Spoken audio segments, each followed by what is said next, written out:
नमस्कार, मैं Harshvardhan Sharma global investor summit पर दैनिक भास्कर के इस खास कार्यक्रम में आप सभी का स्वागत करता हूं। मध्य प्रदेश में 8वीं बार और भोपाल में पहली बार GIS का आयोजन होने जा रहा है। हमारे साथ मौजूद हैं स्कोप ग्लोबल स्किल यूनिवर्सिटी के चांसलर और आईसेक्ट ग्रुप के डायरेक्टर सिद्धार्थ चतुर्वेदी जी। सर, दैनिक भास्कर में आपका स्वागत है। Thank you. मध्य प्रदेश की राजधानी भोपाल में पहली बार इतना बड़ा आयोजन हो रहा है। Global investor summit Madhya Pradesh की राजधानी को चुना गया है उसके लिए। इस समिट के बाद मध्य प्रदेश में किस तरह के सकारात्मक प्रभाव हमको इस समिट के देखने को मिलेंगे? जी, मुझे लगता है मध्य प्रदेश में GIS का ये 8वां संस्करण है, पर सबसे खास बात है कि इस बार पहली बार ये मध्य प्रदेश की राजधानी में हो रहा है जी। और वैसे भी मुझे लगता है भोपाल देश के सभी राजधानियों में एक सबसे खूबसूरत राजधानी है जी। इससे शायद यहाँ, जैसा माननीय मुख्यमंत्री जी ने भी कहा, थोड़ा पहले ही हो जाना चाहिए था। तो बहुत अच्छी बात है भोपाल वासियों के लिए कि इस बार भोपाल को ये मेजबानी करने का अवसर मिल रहा है। और वैसे तो हर GIS में जो इन्वेस्टमेंट्स प्रॉमिस होते हैं और उसके बाद उसका जो इम्प्लीमेंटेशन होता है, निश्चित तौर पे ही स्टेट को उससे काफी फायदा भी मिलता है। इस बार पर मुझे लगता है कि GIS सिर्फ एक सिंपल एक स्टैंड अलोन इवेंट नहीं है, वो एक सीरीज ऑफ रीजनल इवेंट से होता हुआ एक इवेंट कल्मिनेशन के फॉर्म में, एक फाइनल इवेंट के फॉर्म में हो रहा है। तो बहुत सारी नीतियां भी इस पूरे दौर में बदली हैं और नए नए सेक्टोरल नीति के साथ इस बार GIS हो रहा है।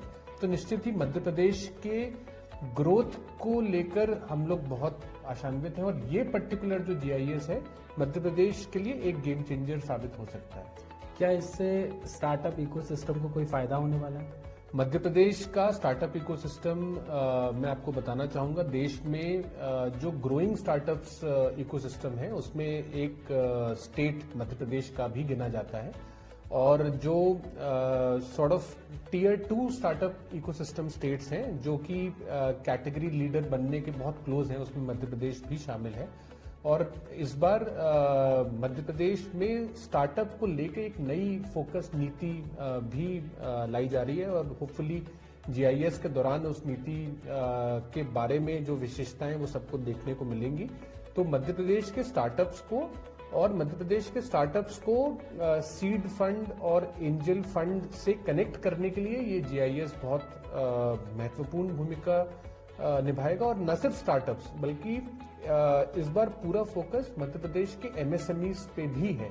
तो एक पूरा segment MSME and startup summit जो कि GIS के दौरान हो रहा है, उसमें MSMEs की ग्रोथ और स्टार्टअप्स को हम कैसे नेक्स्ट लेवल पे ले जा सकते हैं उसके ऊपर भी पूरी बातचीत होगी और नई नीति का भी अनावरण हम लोग देखेंगे। जब हम नीतियों की बात ही कर रहे हैं तो मध्य प्रदेश में उद्योगपतियों के लिए जो सरकार ने नीतियां बनाई हैं, क्या वो नीतियां फ्रेंडली हैं या उन नीतियों में बदलाव के लिए आपके पास कोई सुझाव है जो आप सरकार को देना चाहते हैं?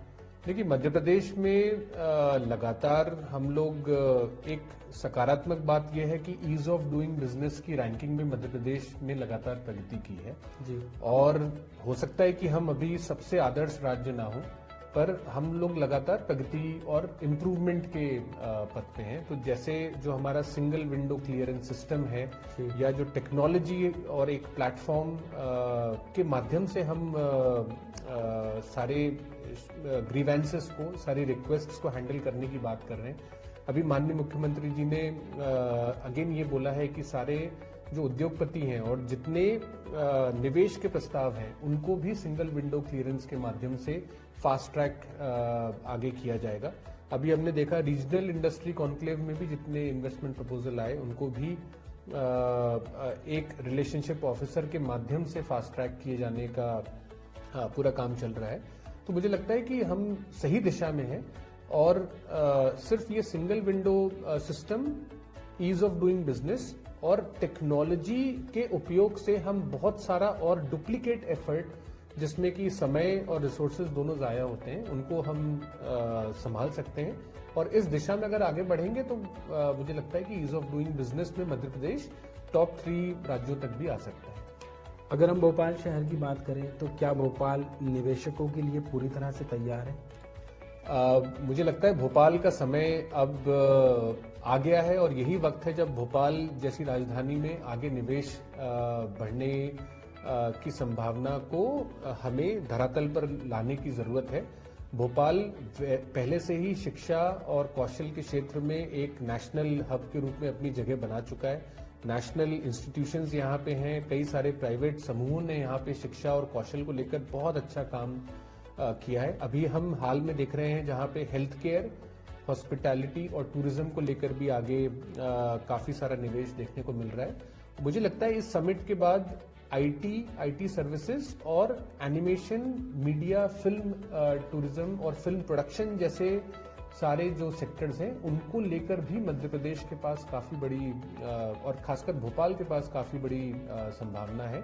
अगर इसको हम लोग कैपिटलाइज कर पाए तो निश्चित भोपाल एक नेक्स्ट लेवल ऑफ ग्रोथ के फेज में एंटर कर सकता है। चूंकि हम स्किल्स पर बात कर रहे हैं, प्रधानमंत्री नरेंद्र मोदी जी ने भी स्किल इंडिया की बात कही है। स्किल पर बहुत ध्यान भी दिया जा रहा है और ये बात भी सामने आई है कि इंडिया का जो यूथ है उसमें स्किल्स की कमी है।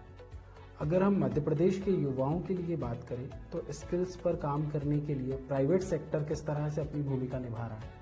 देखिए, अगर एक सेक्टर जो जीआईएस की सफलता को निर्धारित कर सकता है वो स्किल्स मैं मानता हूं, क्योंकि जितना निवेश और जितने इंडस्ट्रीज और जितने सेक्टर्स पे हम बात कर रहे हैं वो सभी धरातल पर तभी उतर सकता है जब उसको करने के लिए हमारे पास स्किल्ड मैन पावर हो। और मध्य प्रदेश के पास ये खास एडवांटेज है कि वो भारत जो कि ऑलरेडी एक युवा देश है उसमें भी एक युवा प्रदेश के नाम से मध्य प्रदेश जाना चाहता है। और वर्ष 2026 तक भी यहाँ की जो एवरेज वर्किंग फोर्स और जो काम करने वाले लोगों की एवरेज आयु है वो कम रहने वाली है। तो बहुत जरूरी है कि हम यहाँ स्किल को एक मिशन मोड पे आगे लें। अच्छी बात यह है कि मध्य प्रदेश में कौशल विकास को लेकर हाल ही में एक पूरे विजन को साझा किया गया है जी। और उसमें आगे होलिस्टिक वे में अगले 5 वर्षों में युवाओं को entrepreneurship, future skills, health care, green jobs और ऐसे तमाम जो उभरते हुए सेक्टर्स मध्य प्रदेश के लिए इम्पोर्टेंट है उसमें स्किल करने की बात कही गई। तो मुझे लगता है कि प्राइवेट सेक्टर के लिए भी इसमें काफी बड़ी अपॉर्चुनिटी है आगे स्किल्स को लेने के लिए। हम मध्य प्रदेश के भोपाल और इंदौर मेट्रो सिटीज की बात करते हैं। अगर हम छोटे शहरों को मुख्य धारा से जोड़ने जाएं, क्योंकि सीएम यादव जी ने अगेन ये बात कही कि छोटे शहरों में निवेश की संभावनाएं हैं, वहां पर उद्योग को लाया जाए ताकि वहां के लोगों को रोजगार मिले। उन्होंने दिल्ली एनसीआर का उदाहरण भी रखा कि उसकी तर्ज पर हम भोपाल का विस्तार करें, भोपाल के 40 किलोमीटर के दायरे में जो छोटे जिले कस्बे हैं उनको इससे जोड़ें। आपका इस पर क्या सुझाव है? ये बहुत जरूरी पहल है और कभी भी ये संभव नहीं हो पाएगा कि कुछ बड़े शहर ही पूरे प्रदेश या पूरे देश का इवन जो ग्रोथ का जिम्मा है वो आगे लेकर चले। अदरवाइज जो कठिनाइयां हमें अभी अर्बन लोकेशंस में देखने को मिल रही हैं वही कठिनाइयां हमारे प्रदेश के जो अर्बन लोकेशंस हैं वो आगे चलकर देखने को मिल सकती हैं।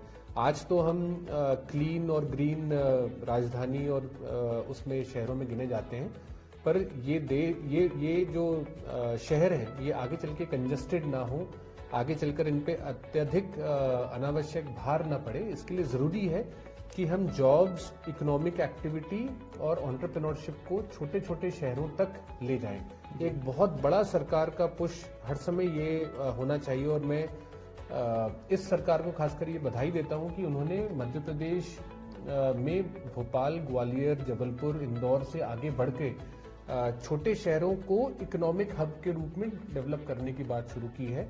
अगर हम ये कर सकते हैं तो अर्बनाइजेशन जो एक्सेसिव है वो रुकेगा, शहरों की तरफ जो अनावश्यक पलायन है उसे हम रोक सकते हैं, जॉब्स को हम शहरों से बाहर एटलीस्ट 10 से 12-15 अन्य शहरों तक ले जा सकते हैं और इससे वहाँ जो लोकल इकोनॉमिक एक्टिविटी और इकोनॉमिक ग्रोथ है उसको भी हम लोग इम्पैक्ट कर सकते हैं। तो ये पहल वाकई सराहनीय है और इसे हमें आगे जरूर बढ़ाना चाहिए। किसी भी देश और प्रदेश की आर्थिक ग्रोथ में अगर हम बात करें, उसके विकास में उद्योगपतियों की अहम भूमिका होती है। आईसेक्ट ग्रुप की अगर हम बात करें तो मध्य प्रदेश में वो किस तरह की भूमिका निभा रहा है? ये मुझे लगता है आईसेक्ट ने मध्य प्रदेश के विकास में अपनी भूमिका और एक बड़ा योगदान पिछले 40 वर्षों की जर्नी में दिया है। आईसेक्ट आज देश की अग्रणी सोशल एंटरप्राइज है, जो कि भोपाल से बनी, भोपाल से बढ़ी और आज देश भर में और अंतर्राष्ट्रीय स्तर पे शिक्षा, कौशल विकास, स्टार्टअप्स, उद्यमिता के क्षेत्र में काम कर रही है।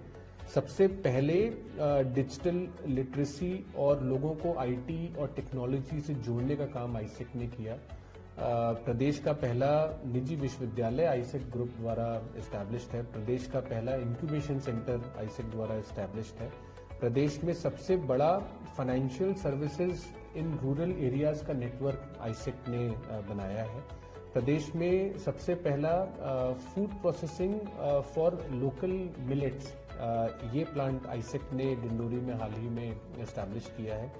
अर्ली चाइल्डहुड को लेकर और छोटे बच्चों को लेकर लर्निंग एंड एजुकेशन को लेके देश का सबसे बड़ा लर्निंग जो चैनल है और किट डिस्ट्रीब्यूशन का वेंचर है, वो आईसेक्ट ग्रुप ने एस्टैब्लिश किया है।